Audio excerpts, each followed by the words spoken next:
સુરતમાં ગુનાખોરી ડામમાં પોલીસ મેદાને છે ત્યાં સુરતના સચિન પોલીસે પોતાના વિસ્તારમાં અસામરિક તત્વો વિરુદ્ધ કડક પગલાં લેવા કોમ્બિંગ હાથ ધર્યું હતું। જેમ અનેક લોકો કે જેઓ કાયદાનું પાલન ન કરતા હોય તેઓ સામે દંડાત્મક સહિતની કાર્યવાહી કરાઈ છે।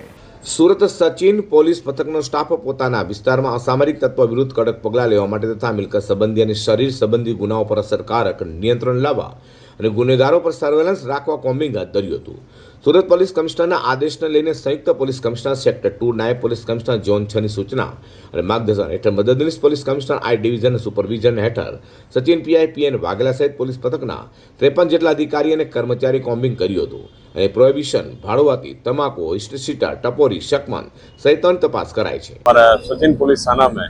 जो जोन के पुलिस थाना थे उससे सभी पुलिस स्टाफ यहाँ पे आए थे और हमने एक एरिया में फुट पेट्रोलिंग किया और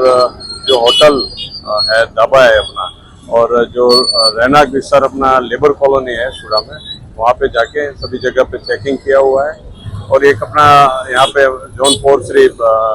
गुर्जर साहब ने एक मीटिंग रखा था, उसमें अल्टीमेटम दिया था कि भाई जो रहना यहाँ पे रुके होना है उनको सबको समय मर्यादा में अपना पुलिस थाने में जानकारी देना है कौन यहाँ पे रुका है, तो उस बारे में भी